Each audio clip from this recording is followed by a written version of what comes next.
Sina cha kumpa Bwana, namtolea moyo wangu. Asilimia kubwa ya watu wanaposema hayo maneno, nina uhakika kwamba baadhi ya watu wanasema, lakini hawajaelewa kiundani maneno wanayosema. Bwana tusaidie sana. Mwandishi wa Zaburi anasema, mpeni Bwana enyi watu wa Mungu, mpeni Bwana utukufu na nguvu. Naomba tutafakari hapa. Tumpe Bwana utukufu, tumpe Bwana nguvu. Jambo ambalo nataka tulitafakari pamoja ni kwamba kila mwanadamu aliye hai anajua ya kwamba yeye ni dhaifu. Kwa hiyo ili awe na nguvu anamhitaji Mungu, au kwa lugha nyingine tunasema kila mtu anajua ya kwamba yeye anahitaji nguvu kutoka kwa Mungu. Au labda kuna wao ambao hawajui hivyo. Kuna wanaojua kwamba wao wana nguvu zaidi ya Mungu. Haleluya, haleluya. Kwa nini unaambiwa umpe Bwana nguvu? Sababu katika mambo ambayo unapaswa kumpa Mungu wewe mwanadamu, miongoni mwayo ni nini? Nguvu. Nguvu. Haleluya. Unampa Mungu nguvu. Lakini sasa kila mwanadamu anajua kwamba nahitaji nguvu kutoka kwa Mungu. Sasa inakuweje wewe unayehitaji nguvu kutoka kwa Mungu, halafu tena unaambiwa umpe Mungu nguvu? Bwana Yesu atusaidie sana. Mungu ni mwenye nguvu, Mungu ni mwenye mamlaka na ni mwenye uweza, lakini nguvu zake, uweza wake unadhihirika kupitia wewe duniani. Tunaelewana vizuri? Mungu ni mwenye nguvu, Mungu ni mwenye uweza na ni mwenye mamlaka, lakini nguvu zake, uweza wake unadhihirika duniani kupitia wewe.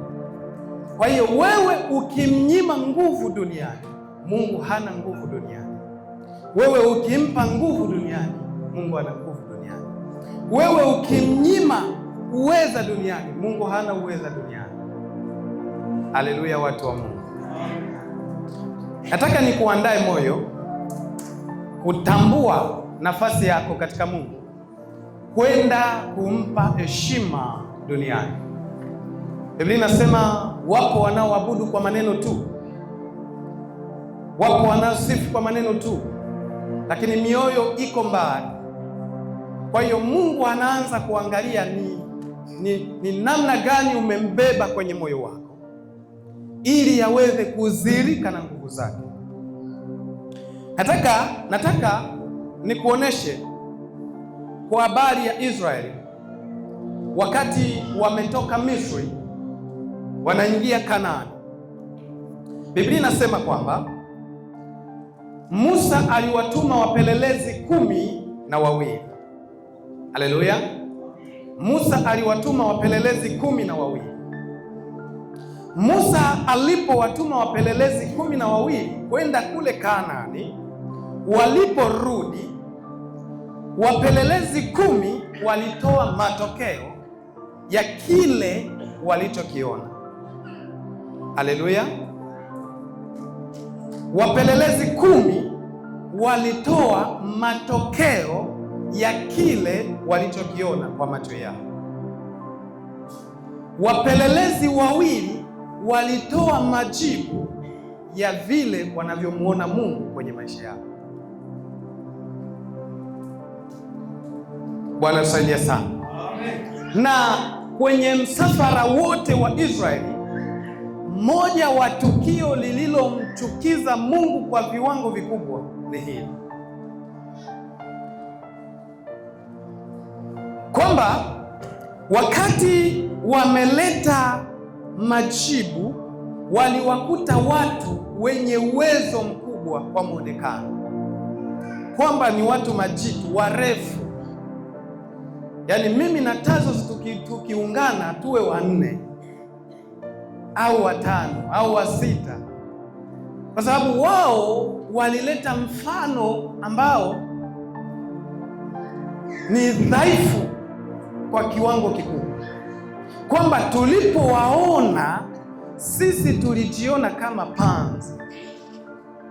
Yaani mfano wa kwamba wewe umesimama alafu panzi hiyo hapo chini. Kwa hiyo wao ndo walijiona kwa wale watu. Bwana tusaidie sana, kwa maana ya kwamba Mungu ambaye ndiye anayewabeba kwenye huo msafara hakaonekana ni dhaifu, kwa sababu Mungu anasema hivi, hawa watu watanidharau hata lini? Amen.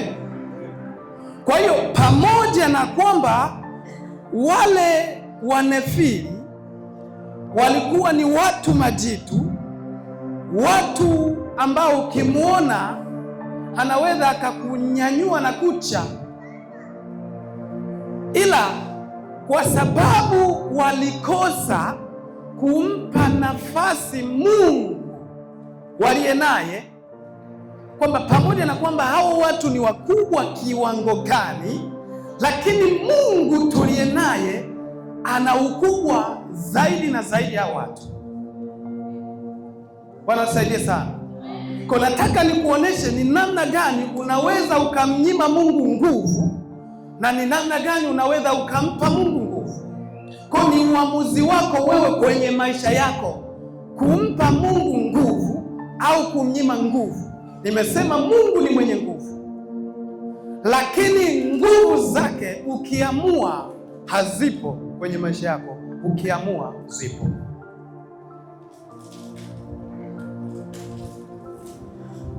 Kwa hiyo hao wapelelezi 10 wakasema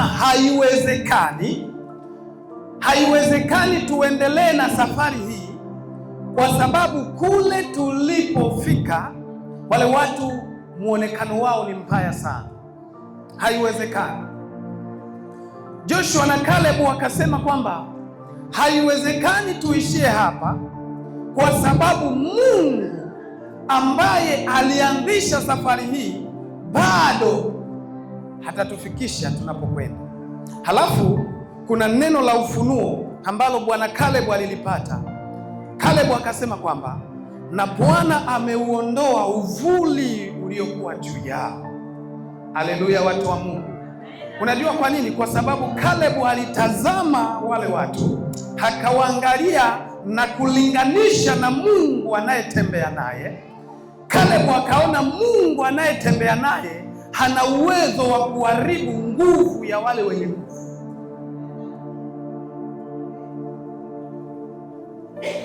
Kwa maana hiyo, kwenye maisha yako kuna watu unaingia ibadani kinyonge kwa sababu hujampa nguvu Mungu uliye naye.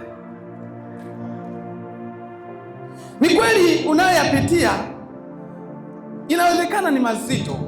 Umefika wakati ambao wewe kwa akili zako huwezi tena, yaani huwezi tena kabisa. Umefika wakati ambao huwezi kutamka neno tena, huwezi kufanya hatua tena. Umefika mwisho.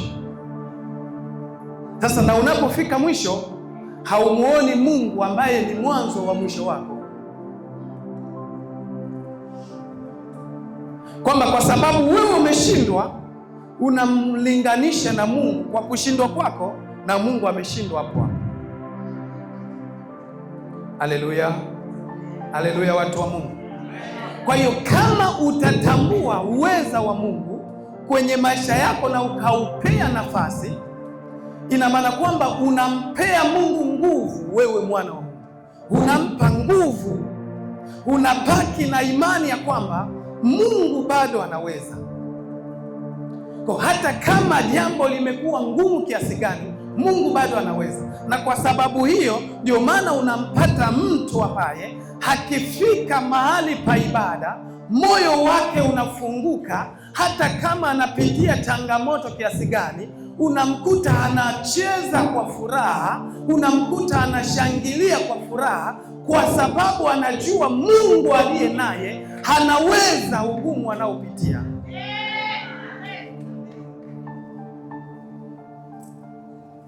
Unamnyima Mungu nguvu.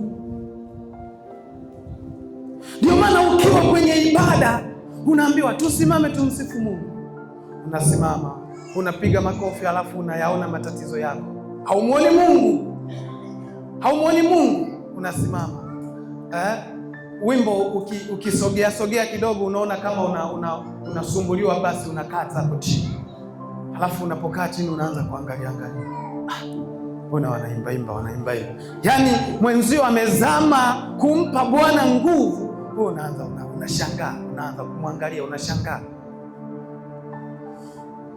Bwana tusaidie sana. Mpeni Bwana enyi watu wa Mungu. Anasema tumpe utukufu, tumpe Bwana utukufu. Haleluya, tumpe Bwana utukufu, tumpe Bwana utukufu. Kumpa Bwana utukufu ni pamoja na kutambua uwezo aliye nao, ni pamoja na kumtambua Mungu ni nani kwenye maisha yako, ni pamoja na kutambua nafasi ya Mungu kwenye maisha yako. Ndio maana unaambiwa umpe Bwana utukufu, kwa maana ya kwamba katika maisha yako kama haumpei Bwana utukufu, ina maana kwamba unampea Bwana dharau, kwa maana ya kwamba vile unavyoishi, unaishi kwa nguvu zako, unaishi kwa uweza wako, yale unayoyafanya unafanya kwa nguvu zako, unafanya kwa uweza wako, kwa maana Mungu umemweka pembeni. Haleluya watu wa Mungu. Haleluya watu wa Mungu. Kwa hiyo katika kumpa Bwana utukufu kuna kumsifu, kuna kumwabudu. Maana sifa ni pamoja na kutamka uwezo wa yule unayemsifu. Sifa ni pamoja na kutamka utendaji wa yule unayemsifu. Sifa ni pamoja na kutamka yale anayoyatenda kwenye maisha yako yule unayemsifu. Kwa maana hiyo una nafasi ya kumpa Bwana nguvu, una nafasi ya kumpa Bwana utukufu. Na ndio maana tuna ibada aina tofauti tofauti. Kama huna ibada la binafsi, huna ibada la pamoja na wenzako, huna ibada la pamoja na baadhi ya watu na uamini, ina maana kwamba kwenye maisha yako Mungu hana nafasi. Haleluya, haleluya watu wa Mungu. Yes, lazima kwenye maisha yako Mungu hawe na nafasi kwenye mipango yako ya maisha. Pamoja na kuwa bize kiasi gani, lazima ukumbuke kwamba Mungu anatakiwa kuwa na nafasi kwenye maisha yako. Kwa hiyo pamoja na hiyo, katika Zaburi ile ya 96 inasema hivi, 96 mstari wa 9, 96 mstari wa 9, mwabuduni Bwana kwa uzuri wa utakatifu, tetemekeni mbele zake nchi yote. Mwabuduni Bwana kwa uzuri wa utakatifu, tetemekeni mbele zake enyi nchi yote. Tetemekeni mbele zake enyi nchi yote. Tetemekeni mbele zake enyi nchi yote. Tetemeka mbele za Bwana wewe mwana wa Mungu. Kutetemeka mbele za Bwana haina maana sasa uanze kutetemesha mikono hivi, lakini kutetemeka mbele za Bwana ni pamoja na kutambua uwezo wa Mungu alionao, nguvu za Mungu alizonazo, na kwa kutambua hizo ni lazima umpe Mungu nafasi. Haleluya, haleluya. Bwana Yesu asifiwe sana. Bwana Yesu asifiwe sana. Unampa Mungu udhaifu, haumpi Mungu nguvu, kwa maana ya kwamba Mungu anatakiwa kuwa na nafasi maalumu kwenye maisha yako. Nilikuwa nazungumza na mtu mmoja siku moja, na yuko mahali hapa hivi, nilikuwa nazungumza naye mazungumzo tu. Sasa wakati tunazungumza, nikagusa simu. Wakati niligusa tu simu, akaacha kuongea. Haleluya, haleluya, haleluya. Wakati niligusa tu simu, akaacha kuongea. Alipoacha kuongea, akaniambia, nasubiri ukimaliza kugusa simu alafu tuendelee kuongea. Nikamwambia nimemaliza. Kisha akasema, nikiwa naongea na mtu jambo ambalo liko serious, sipendi aguse simu. Haleluya, watu wa Mungu. Yes, nilimwelewa na simu nikaweka pembeni kabisa. Kwanza hata kuzima nikazima. Haleluya, haleluya. Lakini ukiwa ibadani, kuna watu wapo ibadani, umekuja kumwabudu nani? Umekuja kumpa heshima nani? Umekuja kumpa utukufu nani? Kama ni Mungu kweli wa mbinguni, mimi sielewi. Sijajua ni Mungu gani unayekuja kumwabudu. Upo ibadani, halafu una simu mkononi. Una simu mkononi. Na kuna wengine kabisa mpaka na mpira anaangalia vijana. Siku moja niliwahi kupita kwenye ibada mahali fulani, nilikuwa natoka kwenda kujisaidia. Nikamwona kabisa yupo pale kwenye kiti, anaangalia na mpira kabisa kanisani. Wengine anachati kabisa kanisani, anaandika message, anajibu. Haya basi, kama ni jambo la dharura kidogo inaeleweka, lakini why unagusagusa hiyo simu? Inakuondoa na inakufanya wewe umdharau Mungu. Kwa nini unazungumza na mwenzio muda ambao ni wa kumpea Bwana utukufu na heshima na nguvu? Wewe unamtikisa aliye karibu yako. Mwenzio anajaribu kukusanya moyo wake kuelekeza kwa Bwana, wewe unakuja kumtikisa. Wengi tunawaona kwenye ibada, wanatazo sana, jaribu kufocus, unakuja unaanza kumnongoneza. Kitu unachomnongoneza hakina hata umuhimu wowote. Ilikuwa ni habari tu ya umbea. Bwana tusaidie sana. Unamdharau Mungu, haumpi nguvu, haumpi heshima, haumpi utukufu. Muda umeutoa mdogo sana. Ndani ya wiki moja tuna masaa 3 ya ibada la pamoja. Mimi sijui wewe una masaa mangapi ya ibada la binafsi, lakini kama hata hili ibada la pamoja hauliheshimu, sidhani kama una nidhamu na una ibada la binafsi. Sidhani. Kwa sababu kwenye ibada la pamoja hauwezi kutulia na kuelekea kwa Mungu. Kwenye ibada la wewe mwenyewe utakuwa unaomba na unachati. Haleluya, watu wa Mungu. Mpeni Bwana utukufu, mpeni Bwana nguvu. Una nafasi ya kumpa Bwana nguvu. Haipo kwenye maneno, ipo kwenye maisha unayoishi, ipo kwenye hatua unayofanya, ipo kwenye namna unavyouachilia moyo wako kwa Mungu. Hebu jaribu kufanya mabadiliko.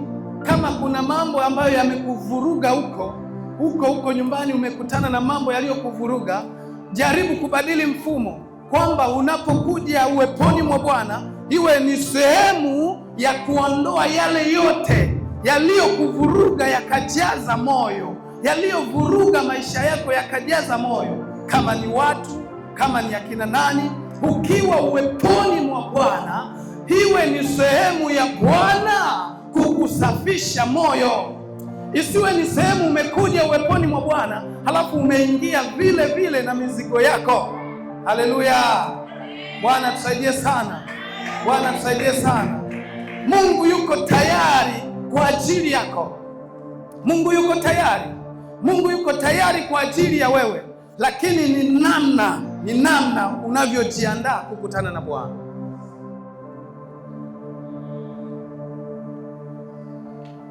Anasema nikaribieni mimi nami nitawakaribia, asema Bwana.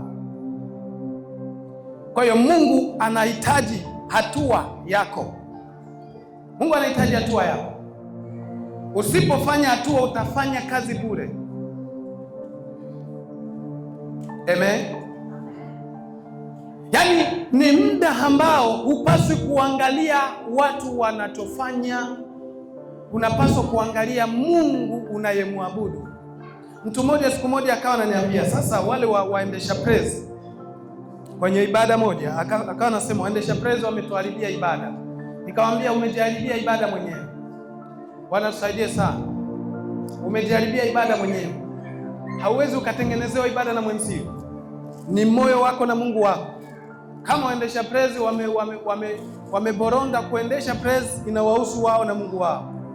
Unajua sisi tumekuwa walokole tuimbe kwanza kawimbo kanakonoga ndio tuzame sasa. Hakuna kitu kama hicho. Mungu atendi kwa namna hii. Haleluya.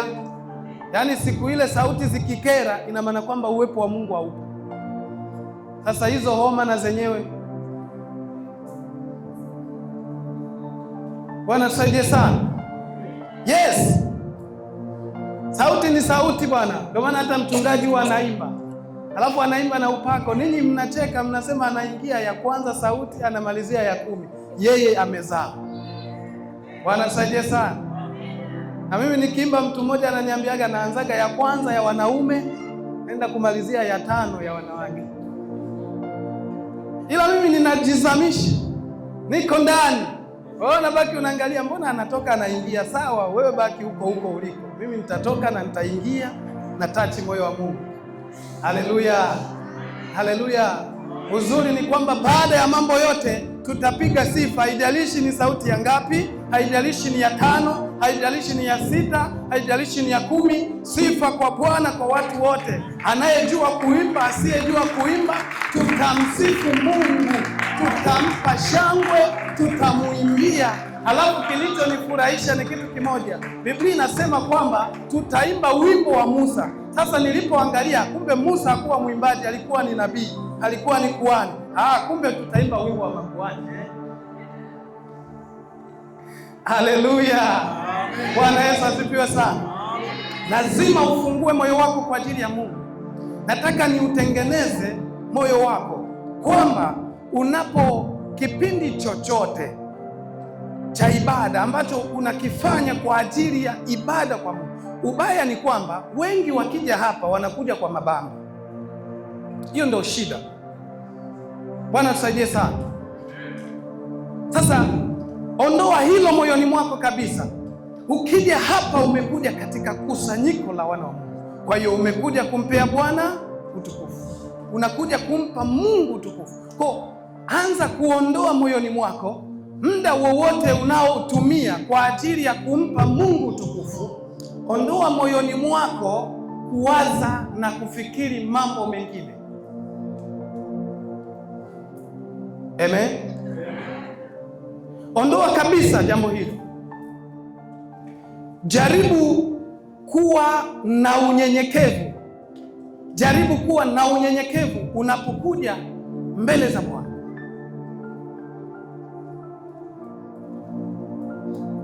Mimi ninashangaa kwenye ibada zetu, mimi sijajua kama kuna watu wengine wanakuja tu kwa sababu wamekosa pa kwenda, sijui. Maana kuna wakati nikipata dharura naenda kwenye gari kuchukua kitu. Nakuta pale nje kuna watu wanapiga picha. Wanatoka ibadani, wanaenda kukaa pale nje, wanapiga picha. Kwa ulikosa muda wa kupiga picha kabisa, tofauti na huu muda wa ibada. Bwana tuhurumie sana. Mabinti, yaani unatoka ibadani, unaenda tu kule chooni, begi yako imeshajaa vipodozi vya kila aina. Kwa umeenda kwenye kioo cha chooni kule, unaongeza. Sasa baadaye ukiambiwa ufanye usafi utaki. Nakuta sinki yote imejaa, sijui ni matope, sijui ni nini. Bwana tuhurumie sana. Mpe Bwana heshima, mpe Bwana nguvu. Kama unakosa kumpa Bwana heshima na nguvu, hata wanadamu huwezi ukawapa heshima, huwezi ukawapa heshima. Naomba tuende kumaliza, tuingie katika kumsifu Mungu. Tunapomsifu Mungu na tunapomwabudu Mungu, kila mmoja anaangalia Mungu wake na maisha yake. Usiniangalie mimi, usiangalie wengine. Mambo ya Nyakati wa Kwanza, Mambo ya Nyakati wa Kwanza 16:28 inasema hivi: mpeni Bwana enyi jamaa za watu, mpeni Bwana utukufu na nguvu, mpeni Bwana utukufu wa jina lake, leteni sadaka nje mbele zake, mwabuduni Bwana kwa uzuri wa utakatifu. Kama uwezi kumwabudu Mungu kwa uzuri wa utakatifu, kama sadaka yenye thamani, huwezi kumtolea kitu chochote. Haleluya! Nisema Mambo ya Nyakati wa Kwanza, Mambo ya Nyakati wa Kwanza sura ya 16 mstari wa 28 na mstari wa 29. Haleluya! Nasema hivi, kama uwezi kumpea Bwana sadaka ya ibada lenye thamani kwa uzuri na utakatifu, huwezi kumtolea Mungu sadaka nyingine yoyote ile, kuanzia fedha na aina yoyote ya mali.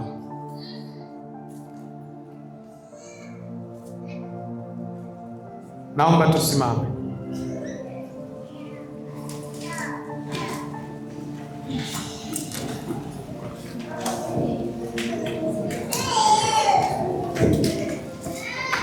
Haleluya. Amen. Tumesema leo ni siku yetu special kwa kumwabudu Mungu. Siku zote ni siku za ibada. Amen. Muda wote ni muda wa ibada, sababu tulisema ibada ni maisha. Lakini kile unachoishi kama ibada, kuna muda maalum wa kumpea Bwana utukufu. Na katika kumpea Bwana utukufu inaambatana na nyimbo, inaambatana na muziki, inaambatana na kurukaruka, inaambatana na namna yoyote ile. Ufungue moyo wako kwa ajili ya Mungu, na usiwe mtu wa kushangaa wengine kwenye ibada. Mwenzio akilala chini katika bubujiko, wewe na wewe jikusanye angalau hata kwenye ukuta katika bubujiko, jikusanye angalau hata kwenye magoti katika bubujiko. Usiwe mtu wa kushangaa ukiwa kwenye ibada. Praise team,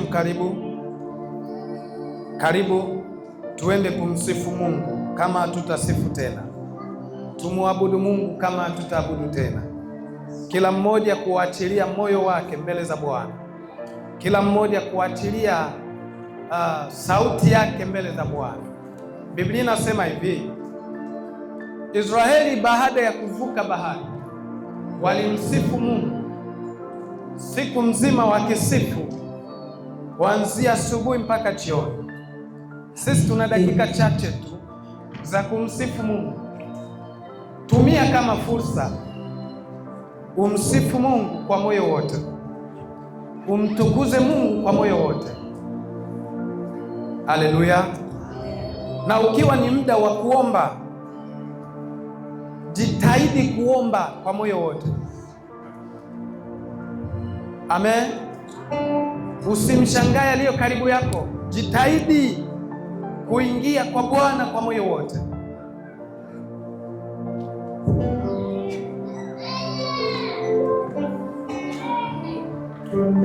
Karibu.